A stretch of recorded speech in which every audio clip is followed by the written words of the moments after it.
Dr. Seuss Video Classics. Hunches in Bunches.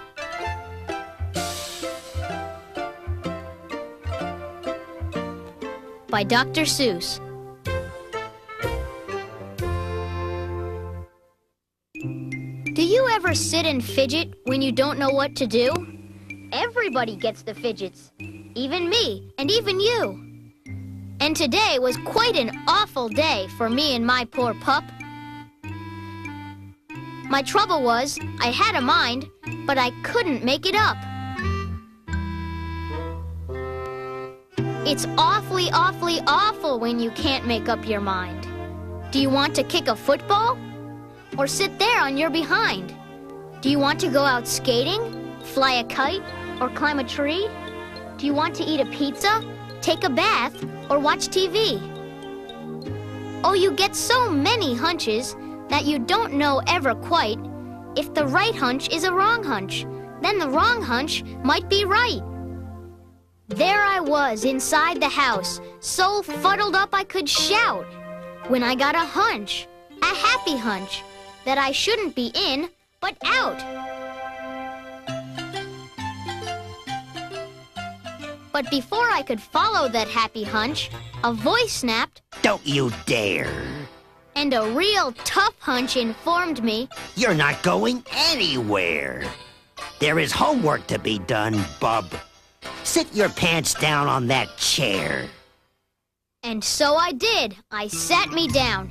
But as soon as I got set, a better hunch came, and he yanked off the homework hunch's hat. The better hunch said, "We'll head downtown. We'll pick up your good friend James, and together we'll trot to some real cool spot, and we'll play a few video games." So of course that's what I started to do. But a sour hunch came to spoil it. "Your bicycle's rusting up. He yapped. Get yourself out back and oil it."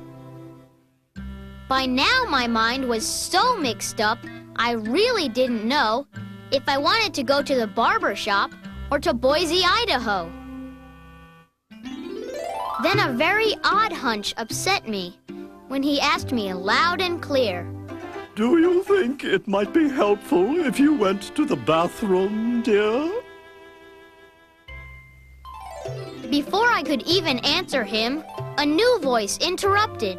"That mind of yours," I heard him say, "is frightfully geflupted. Your mind is murky-mushy.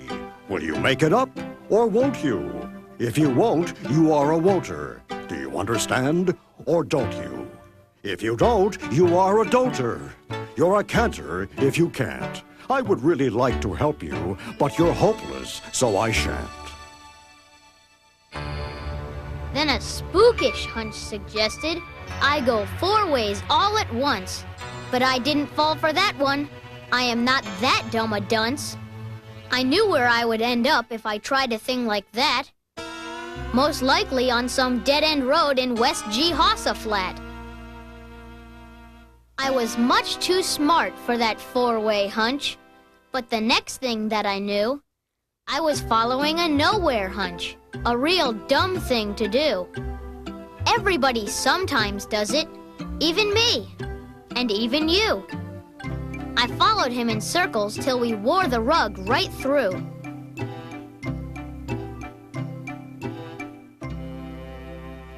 And then I heard an up hunch laugh. "You are a stupid slop. The way to go is not around. The way to go is up." That seemed to make a lot of sense. I even took my chair. I just knew I'd make my mind up if it had some high, fresh air. But the up hunch I had followed was a phony and a fake. Way up top, I met a down hunch, and he sighed, "For goodness sake, you should never trust an up hunch. You have made a big mistake." Then things got really out of hand.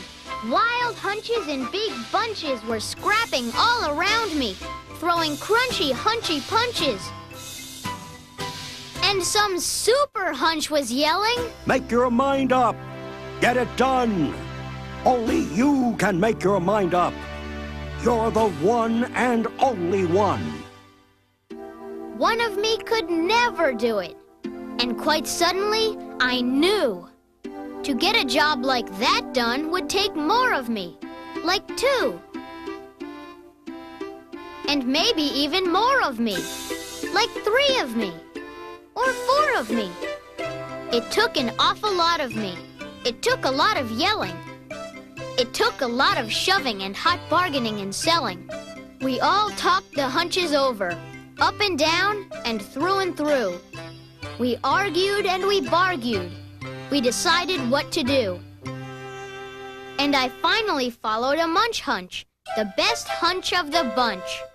I followed him into the kitchen and had 6 hot dogs for lunch.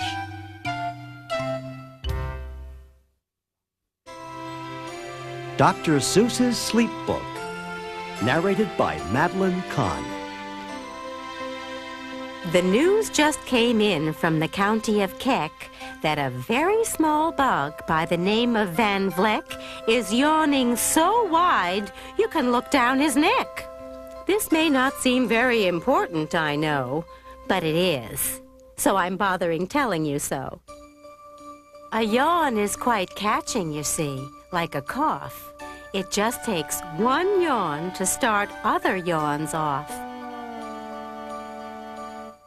Now the news has come in that some friends of Van Vleck's are yawning so wide you can look down their necks. At this moment, right now, under 7 more noses, great yawns are in blossom. They're blooming like roses. The yawn of that one little bug is still spreading.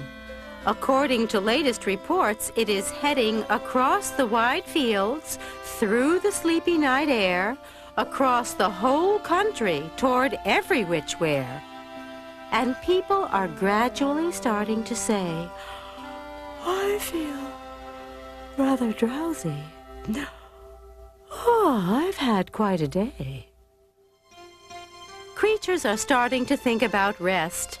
2 biffer-bound birds are now building their nest. They do it each night, and quite often I wonder how they do this big job without making a blunder.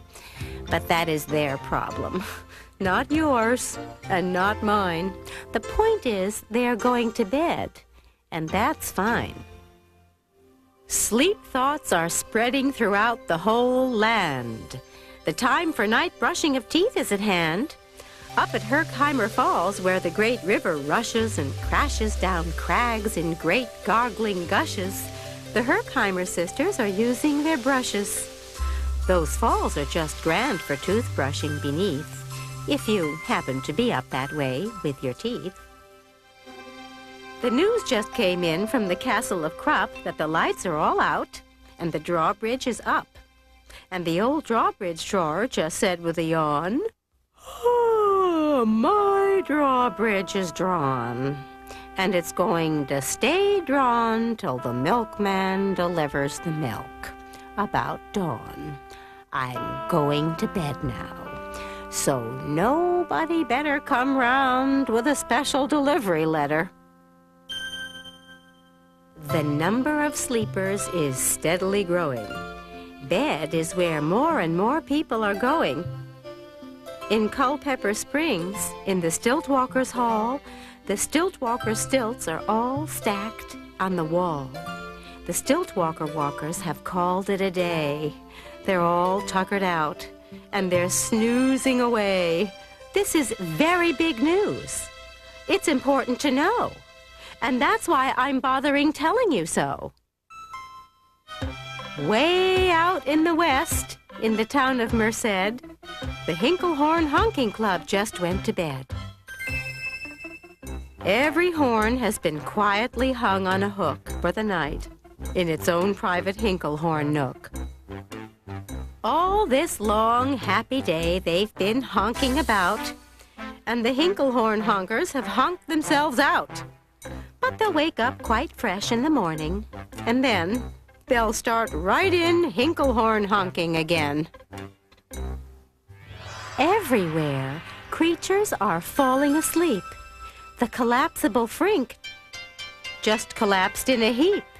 And by adding the frink to the others before, I am able to give you the Who's Asleep score. Right now, 40,404 creatures are happily, deeply in slumber. I think you'll agree that's a whopping fine number. Counting up sleepers? Just how do we do it? Really quite simple. There's nothing much to it. We find out how many. We learn the amount by an audio-teleo-tallio count. On a mountain halfway between Reno and Rome, we have a machine in a plexiglass dome which listens and looks into everyone's home. And whenever it sees a new sleeper go flop, it jiggles and lets a new biggle ball drop. Our chap counts these balls as they plop in a cup, and that's how we know who is down and who's up. Do you talk in your sleep?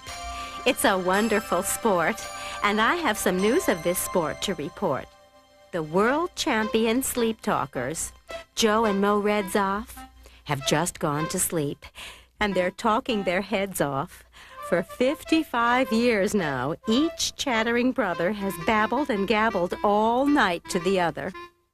They've talked about laws, and they've talked about gauze, they've talked about paws, and they've talked about flaws. They've talked quite a lot about old Santa Claus. And the reason I'm telling you this is because you should take up this sport.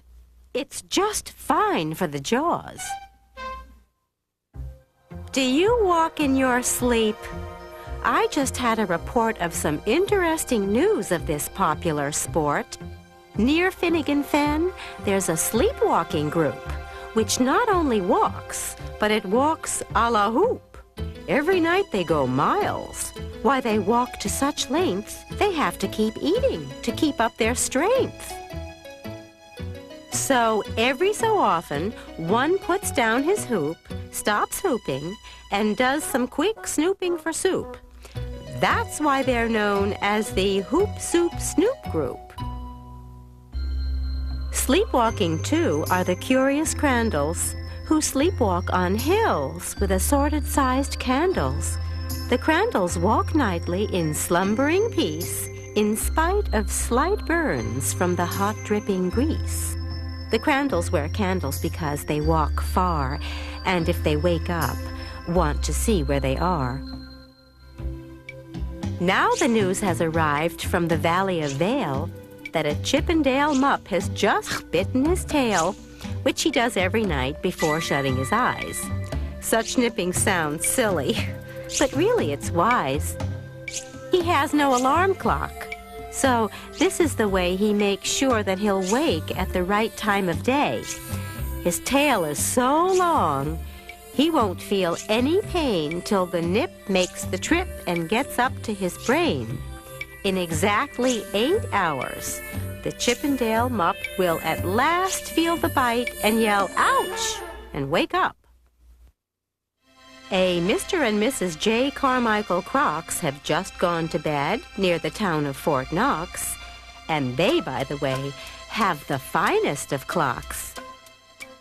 I'm not at all sure that I quite understand just how the thing works with that one extra hand, but I do know this clock does one very slick trick.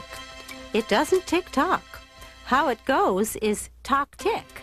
So, with ticks in its talker and tocks in its ticker, it saves lots of time. And the sleepers sleep quicker. What a fine night for sleeping. From all that I hear, it's the best night for sleeping in many a year. They're even asleep in the Zweiback Motel. And people don't usually sleep there too well. The beds are like rocks. And as everyone knows, the sheets are too short. They won't cover your toes. So, if people are actually sleeping in there, it's a great night for sleeping. It must be the air. It's a great night for snores. I just had a report of some boys who are tops in this musical sport. The snortiest snorers in all our fair land are Snorter McPhail and his Snore-a-Snort band. This band can snore Dixie, an old Swanee River so loud it would make 40 elephants shiver. The loudest of all of the boys is McPhail. He snores with his head in a 3-gallon pail. So they snore in a cave 20 miles out of town. If they snored closer in, they would snore the town down. Do you know who's asleep out in Funa Laguna? 2 very nice Funa Laguna baboona. We've added them into our Who's Asleep count, which has grown to a really amazing amount. Exactly 8,808 creatures are sleeping now. Isn't that great? A Jed is in bed, and the bed of a Jed is the softest of beds in the world, it is said. He makes it from pom-poms he grows on his head, and he's sleeping right now on the softest of fluff, completely exhausted from growing the stuff. The news has come in from the district of Doft that 2 oft are asleep, and they are sleeping aloft. And how are they able to sleep off the ground? I'll tell you. I weighed one last week, and I found that an oft is so light, he weighs -1 pound.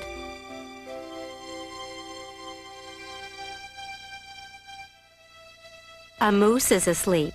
He is dreaming of moose drinks. A goose is asleep. He is dreaming of goose drinks. That's well and good when a moose dreams of moose juice. And nothing goes wrong when a goose dreams of goose juice. But it isn't too good when a moose and a goose start dreaming they are drinking the other one's juice. Moose juice, not goose juice, is juice for a moose. And goose juice, not moose juice, is juice for a goose. So, when goose gets a mouthful of juices of mooses, and moose gets a mouthful of juices of gooses, they always fall out of their beds screaming screams. So, I'm warning you now, never drink in your dreams. Speaking of dreaming, I think you should note that the Bumbletub Club is now dreaming afloat. Every night they go dreaming down Bumbletub Creek, except for one night every 3rd or 4th week when they stop for repairs, 'cause their Bumbletubs leak. But tonight they're afloat, full of dreams, full of bliss, and that's why I'm bothering telling you this. At the fork of a road in the Vale of Vavode, 5 foot-weary salesmen have laid down their load. All day they've raced round in the heat at top speeds, unsuccessfully trying to sell Zizzerzouf seeds, which nobody wants because nobody needs. Tomorrow will come. They'll go back to their chore. They'll start on the road, zizzer-zoofing once more. But tonight they've forgotten their feet are so sore. And that's what the wonderful nighttime is for. Everywhere, creatures have shut off their voices. They've all gone to bed in the beds of their choices. They're sleeping in bushes. They're sleeping in crannies, some on their stomachs, and some on their fannies. They're peacefully sleeping in comfortable holes, some even on soft-tufted barbershop poles. The number of sleepers is now past the millions. The number of sleepers is now in the billions. They're sleeping on steps and on strings and on floors, in mailboxes, ships, and the keyholes of doors. Every worm on a fishhook is safe for the night. Every fish in the sea is too sleepy to bite. Every whale in the ocean has turned off his spout. Every light between here and Farfoodle is out. And now, adding things up, we are way beyond billions. Our Who's Asleep score is now up in the zillions.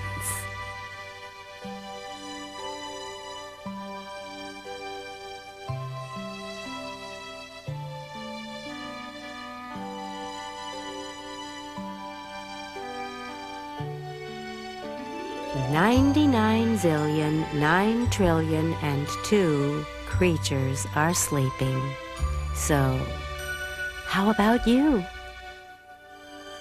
When you put out your light, then the number will be 99,000,000,009,000,003.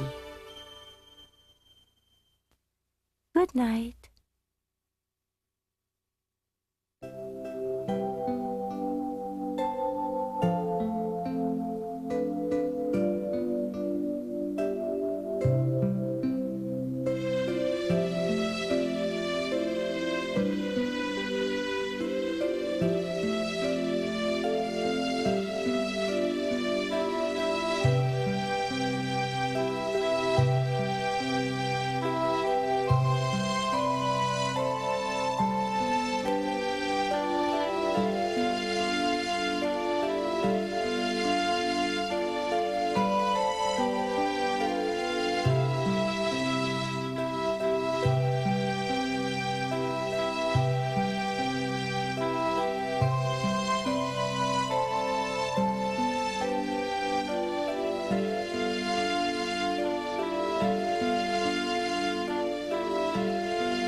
Look for all these delightful Dr. Seuss beginner book videos from Random House. First, it's The Cat in the Hat Comes Back. Do you know where I found him? You know where he was? He was eating a cake in the tub. Yes, he was. The hot water was on and the cold water too. And I said to the cat, what a bad thing to do. But I like to eat cake in a tub. Left the cat. You should try it sometime. Left the cat as he sat. The Cat in the Hat Comes Back. But that's not all. You'll meet lots more friends in There's a Wocket in My Pocket and Fox in Socks. Visit an out-of-the-ordinary world in One Fish, Two Fish, Red Fish, Blue Fish. Say, look at his fingers. 1, 2, 3. How many fingers do I see? 1, 2, 3, 4, 5, 6, 7, 8, 9, 10. He has 11. 11? This is something new. I wish I had 11 too. Funny things are everywhere in One Fish, Two Fish, Red Fish, Blue Fish.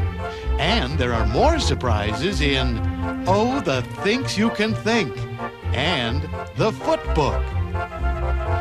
Next, it's Dr. Seuss's ABC. Big D, little d. What begins with D? David Donald Do. Dreamed a dozen donuts and a duck dog too. There's lots of fun from A to Z in Dr. Seuss's ABC and I Can Read with My Eyes Shut and Mr. Brown Can Moo, Can You? Then it's time to rhyme with Hop on Pop. Hop, hop. We like to hop. We like to hop on top of Pop. Stop. You must not hop on Pop. There are giggles galore in Hop on Pop and more fun in store with Marvin K. Mooney, Will You Please Go Now? And Oh Say Can You Say. Sleepyheads everywhere will love I Am Not Going to Get Up Today. You can shoot at me with peas and beans. You can bring in the United States Marines. You can put the whole thing on TV. But I won't get up today. Not me. Get ready to enjoy I Am Not Going to Get Up Today. And 3 more Dr. Seuss favorites: The Shape of Me and Other Stuff, Great Day for Up, and In a People House. Dr. Seuss beginner book videos the whole family will love. Available only from Random House Home Video.